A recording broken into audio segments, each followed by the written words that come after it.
Os irmãos abrirem suas Bíblias no capítulo 13 do livro de Êxodo. Êxodo 13. Gostaríamos de falar um pouco sobre a soberania de Deus.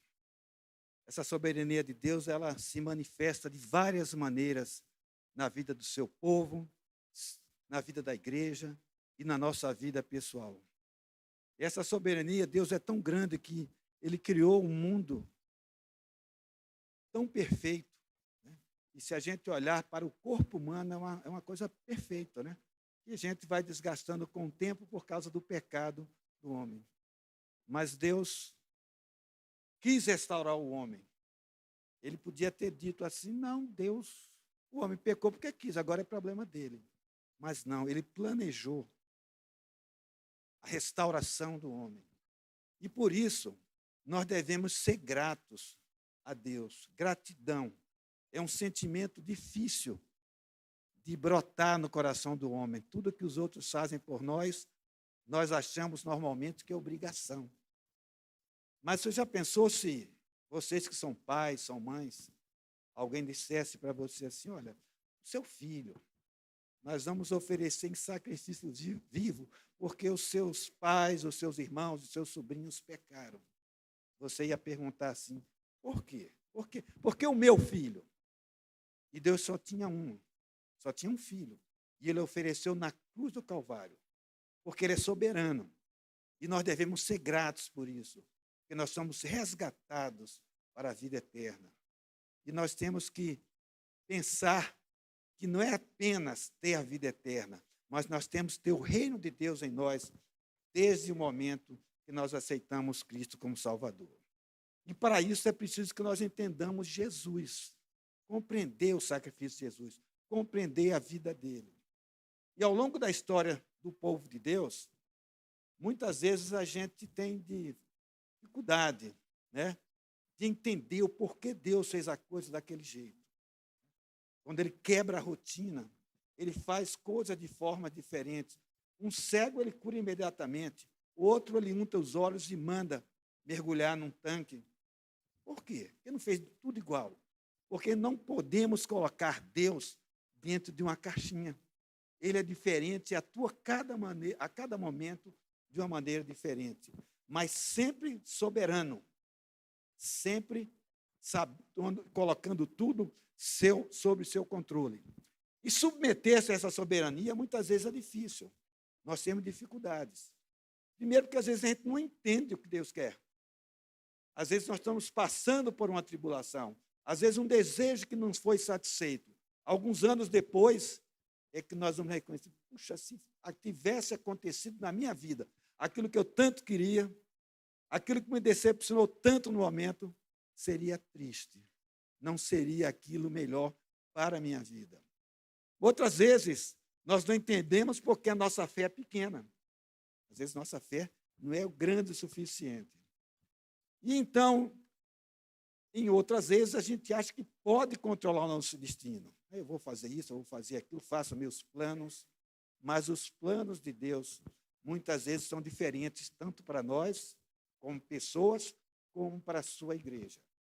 E é pensando nisso, é que a gente tem que sempre lembrar que a vontade de Deus é boa, é perfeita e é agradável.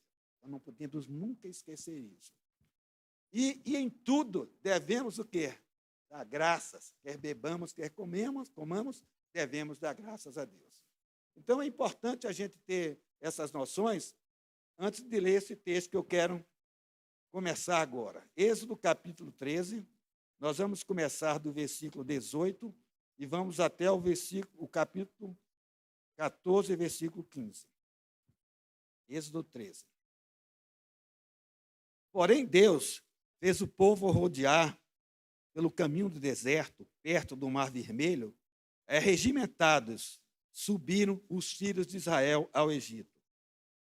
Também levou Moisés consigo os ossos de José, pois havia este feito os filhos de Israel jurarem solenemente, dizendo: certamente Deus nos visitará. Daqui, pois, levai convosco os meus ossos. Tendo, pois, partido de Sucote, acamparam-se em Etã, à entrada do deserto. O Senhor ia adiante deles, durante o dia, numa coluna de nuvem, para os guiar pelo caminho. Durante a noite, numa coluna de fogo para os alumiar, a fim de que caminhassem de dia e de noite. Nunca se apartou do povo a coluna de nuvem durante o dia, nem a coluna de fogo durante a noite. E disse o Senhor a Moisés: fala aos filhos de Israel que retrocedam e se acampem defronte de Pi-Airote, entre Migdol e o mar, diante de Baal-Sefom, em frente dele vos acampareis junto ao mar. Versículo 3 do capítulo 14. Então Faraó dirá dos filhos de Israel: estão desorientados na terra, o deserto os encerrou.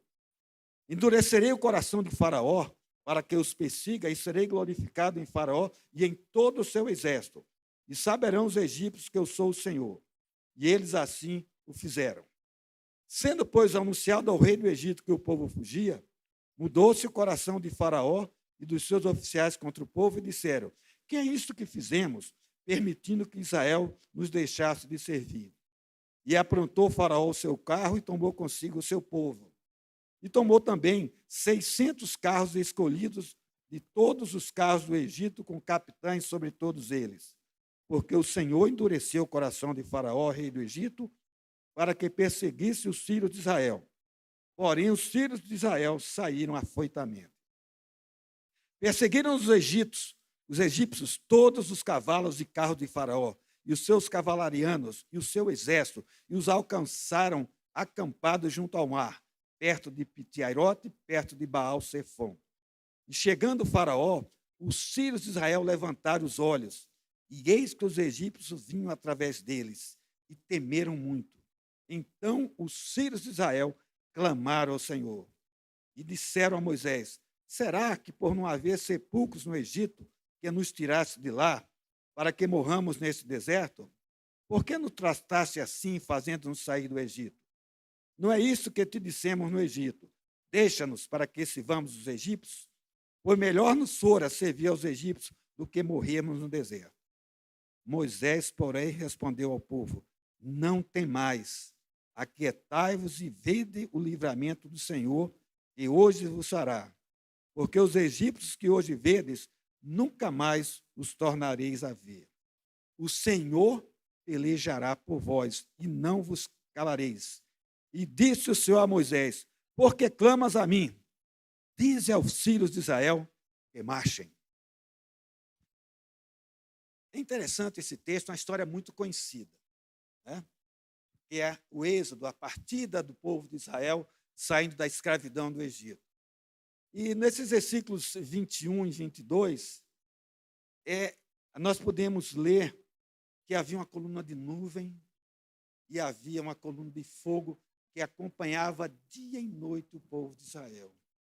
E aqui, no versículo de 22, diz: nunca se apartou do povo a coluna de nuvem durante o dia, nem a coluna de fogo durante a noite.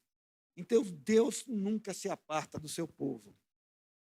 Por maior que sejam as dificuldades, por maior que sejam as angústias, por maior que sejam os problemas a enfrentar, Deus está com o seu povo.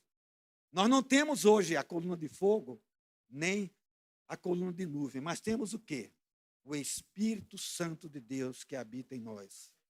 Então, nós não podemos esquecer, e seja qual for a dificuldade que nós estejamos enfrentando, Deus não se aparta do seu povo. E para isso nós temos que procurar Deus. E como é que nós vamos procurar? Ele deixou aqui um instrumento essencial, a sua palavra, né? Para que nós possamos conhecer esse Deus que foi se revelando aos poucos. Então, esse é um instrumento que nós temos que ler dia e noite, né? Como diz lá no Salmo 1, né? E na sua lei medita de dia e de noite. Então, o povo de Deus tem que meditar de dia e de noite. Porque quando vem a angústia, ele pode dizer: o Senhor é o meu refúgio e fortaleza no tempo da angústia. Ele pode dizer: bendize a minha alma, Senhor, e tudo que é em mim, bendiga o seu santo nome. mesmo com as dificuldades se apresentando, Deus está com o seu povo. E nós temos que nos encher do Espírito Santo. E o que é encher do Espírito Santo? É deixar que o Espírito Santo nos controle. E como é que eu vou fazer isso? É lendo a palavra de Deus, é orando, é louvando a Deus em todos os momentos. E eu, se eu ficar cheio do Espírito Santo, não vou ter espaço para outras coisas dentro de mim. Então, Deus não se aparta.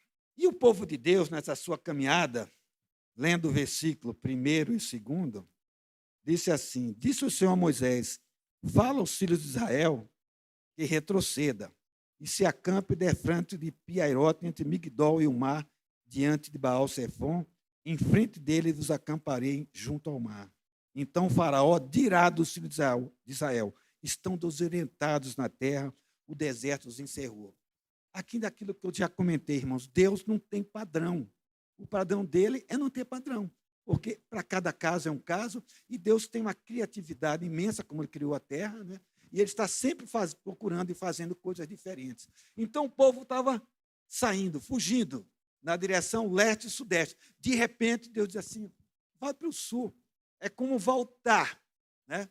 E o povo, e para que isso? Para desorientar o povo, o faraó. E eles pensaram: o povo está desorientado, não sabe para onde vai. Por que nós permitimos essa fuga? Vamos voltar lá. Então, às vezes, vamos voltar e escravizar novamente o povo. Muitas vezes a nossa rota, né, ela não é a rota que Deus deseja. E nós não conseguimos, às vezes, perceber, porque a nossa rotina, os nossos afazeres, fazem com que nós não meditemos sobre o nosso caminho com Deus. Então, muitas vezes é necessário rever os fundamentos, né? E como é que nós vamos descobrir? Através da oração, através da palavra, através de livros, nós vamos descobrir se a nossa rota é aquela rota que Deus quer. Então, Deus fez isso para causar confusão, porque Ele queria mostrar o poder dele para o seu povo. Então, Ele fez o seu povo recuar. E, de repente, o povo ficou encurralado. E, muitas vezes, nós não conseguimos perceber esse desejo de Deus para que nós mudemos a rota do nosso caminho. E a armadilha funcionou. Tanto funcionou que o faraó determinou que o seu exército perseguisse Israel. Mas esse povo de Israel não estava de qualquer jeito, não, irmãos. Eles estavam preparados para o combate. Podem ver aqui no versículo, capítulo 13, versículo 18, que diz assim, no finalzinho: e arregimentários subiram os filhos de Israel do Egito. Outras traduções dizem: subiram armados. Naturalmente, eles iam enfrentar uma longa jornada no deserto. Eles não sabiam que estavam preparados, o que ia acontecer, o que podia lhes acontecer. Então, eles se prepararam para o combate. Naturalmente, que era um exército incipiente. Não era um exército tão poderoso como o de Faraó, mas eles estavam armados. E o povo de Deus tem que estar sempre armado. Se a gente for consultar Efésios 6, a partir do versículo 10, nós vamos ver que Paulo comparou o guerreiro de Deus com o guerreiro romano. Então, ele colocou ali a armadura da fé, onde nós temos 4 armas de defesa e 2 de ataque. Quais são as 2 de ataque? As sandálias, né, do Evangelho da Paz, com que nós vamos nos deslocar para conquistar, e a espada do Espírito, que é a palavra de Deus. Nós precisamos saber essa palavra para podermos usá-la quando necessário. Conheço uma pessoa que, ela, quando estava estudando no ensino básico, né? Ensino básico é fundamental, muda tanto que eu, com mais idade, não guardo bem mais qual é. A professora, que era ateu, que era ateia, falou assim: olha, a Bíblia conta muitas mentiras. E uma dessas mentiras é que Jonas foi engolido por uma baleia. Isso é impossível, Jonas ser engolido por uma baleia. E porque ela tem a sua garganta é pequena, não dá para passar um homem. E aquela menina levantou-se e disse: professora, posso fazer uma observação? A professora disse: pode. Bem, primeiro que a senhora não conhece a Bíblia. porque a Bíblia não diz que foi uma baleia, diz que foi um grande peixe. E segundo, baleia não é peixe, é mamífero. Onde é que ela aprendeu isso? Aqui, no semear, na escola dominical. E a importância que nós temos de ensinar as nossas crianças, né? Para que a gente possa realmente estar com a armadura de Deus, vestir a armadura de Deus e possamos guerrear. A igreja do Senhor hoje está sofrendo um ataque muito poderoso. E esse ataque, muitas vezes, irmãos, vem de dentro de outras igrejas, né? O tal do liberalismo religioso, que pensa em tudo, menos em Deus. Quer mudar a Bíblia, quer mudar os comportamentos, quer mudar tudo. Mas nós temos que ficar firmes na palavra de Deus. E temos que estar armados para defender a fé e para levar outros a conhecerem Jesus como seu Salvador. Então nós vemos que a situação estava desesperadora. Lá no 14, versículo 14, capítulo 14, versículo 10, diz assim: e chegando o faraó, os filhos de Israel levantaram os olhos, e eis que os egípcios vinham atrás deles e temeram muito. Então os filhos de Israel clamaram ao Senhor. Interessante essa observação, porque foi a primeira coisa que eles fizeram, clamar a Deus. E qual foi a segunda? Lá no versículo seguinte. Não é isso que disseram, Moisés? Será que por não haver sepulcros no Egito e nos tirasse de lá? Irmãos, é clamar a Deus, a primeira coisa. E a segunda e a terceira. E não a murmuração. Veja que situação, eles estavam encurralados. O que fazer? Podiam render-se, né? Volta a ser escravo. Podiam combater. O Egito era a maior potência do mundo, militar e econômica. Provavelmente seriam derrotados. E a terceira opção, qual era? Confiar em Deus. E é isso que nós temos que fazer na nossa vida. Nem render-se nem lutar, é confiar no nosso Deus, que é um Deus poderoso e que pode nos livrar de todos os problemas. Então o exército egípcio persegue, né? E o que acontece com ele? Esqueceu que Israel estava debaixo da soberania de Deus. E a gente entende que até o inimigo está debaixo do controle de Deus. Ele pode estar nos atacando, mas ele está sob o nosso controle. E por isso foi importante que aquela decisão de confiar em Deus. Em outro episódio, lá em Atos, capítulo 16, nós vemos que Deus está no controle sempre.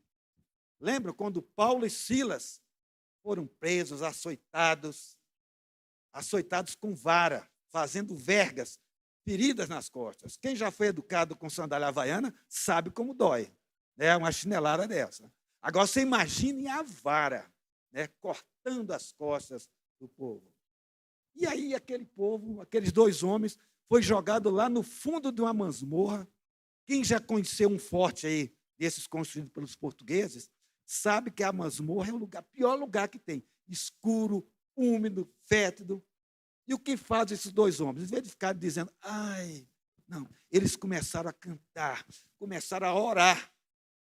E esse cântico, esse louvor, essa adoração, essa oração, subiu até os céus.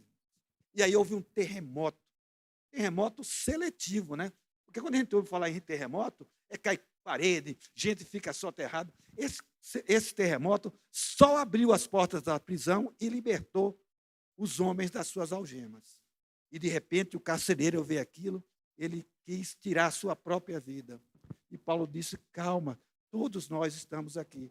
E ele perguntou, o que é que eu devo fazer? E tem o versículo 31, diz, e crê no Senhor Jesus Cristo e serás salvo, tu e a tua casa. Irmãos, Deus está no controle de tudo. E o que aconteceu? Naquele dia, uma família foi salva. E fundou-se a igreja de Filipos, que depois foi uma igreja diferenciada. Então, às vezes, o servo de Deus passa por provações, mas lembre-se sempre, Deus está no controle. Outro ponto interessante que nós temos que, às vezes, pensar, deixa eu aqui achar aqui os meus alfarrábios, é que Deus permite que falemos com Ele. Lembra que Jesus, lá no versículo 6, Mateus 6, capítulo 6, versículo 6, disse: quando quiseres falar com Deus, entra no teu quarto, fecha a porta e com Ele, com toda intimidade, fala com Deus. Abre o seu coração, conta suas mágoas, suas tentações, seus pecados, pede perdão. Você pode falar tudo com Deus. Só não pode deixar de falar, não ter tempo para orar. Dia desse eu vi uma irmã na escola dominical, não foi aqui nessa igreja, não. Ela falou assim: não, irmão, isso é um problema, né? Mas eu, quando vou pecar, já peço perdão antes. Eu assim, pecar por antecipação, pedir perdão por antecipação. Não, não é isso, irmãos. Mas Deus tem. Se a gente lembrar da história de Jó, a gente vai ver que Jó ele teve momentos em que ele só não fez falar mal de Deus. Mas pediu para ser amaldiçoado no dia do seu nascimento. Né? Disse que ele devia ter tido um aborto para que não nascesse. Mas ele, sentindo-se oprimido, achando que Deus o estava castigando, ele falou com Deus. Né? A mesma coisa vimos Jeremias. Lá em Jeremias, no capítulo 20, versículo 14 a 18, no momento em que a cidade estava cercada, Jerusalém cercada por Nabucodonosor. E Jeremias profetizando que o povo devia se render porque Nabucodonosor ia conquistar a cidade. Ele foi amaldiçoado, foi chamado de traidor. Todos o abandonaram, seus amigos, sua família, porque o povo dizia: ele está enfraquecendo as mãos do nosso exército. Ele é um traidor. Mas ele estava profetizando. E foi lançado lá na prisão, dentro de um poço, quase veio a morrer. Mas aconteceu tudo aquilo que ele tinha predito. Então, às vezes, o servo de Deus, ele é submetido a determinadas provas. Quem é que não sofreu, às vezes, um bullying na escola? Porque ele é crente, não participa de determinadas coisas. Mas Deus está conosco. Deus é soberano e permite que nós vamos até um local e nós possamos pedir a Deus socorro e perdão. Muito bem, meus irmãos. Concluindo essa breve meditação, qual é o segredo para que a gente esteja Deus nas nossas vidas? É intimidade com Ele. Essa é uma coisa que nós devemos buscar em todo o tempo. Eu sempre digo às pessoas assim: eu não tenho tempo para ler Bíblia, eu não tenho muito tempo para orar. Irmãos, quando Deus é uma prioridade na sua vida, você sempre vai encontrar tempo. Tem tempo para assistir o futebol, mas não tem tempo para orar. Porque aquele amor é dedicado a isso. Irmãos, Deus tem que ser uma prioridade na nossa vida. E se nós tivermos intimidade, nós vamos reconhecer que Deus, na sua soberania, faz que nós sejamos gratos a Ele. Nós tenhamos gratidão a Deus por tudo aquilo que Ele fez e por tudo aquilo que Ele fará, pelo sacrifício do seu Filho Jesus. A vida cristã é um viver diário com Jesus.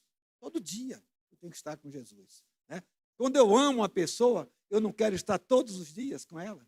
É o casal de namorados, né? Todo dia quer. É o telefonema, fica 1 hora no telefone. Né? Meu pai dizia assim, quando eu me via muito tempo no telefone: olha, se você vai falar mais de 5 minutos, vai lá e faz um encontro presencial. Né?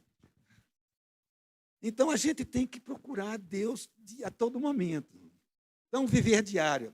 A vida cristã é cheia de batalhas. Às vezes, a gente conhece pessoas que elas se convertem, né? E aí, em vez da vida, acha que tudo vai ficar fácil, nem sempre fica fácil.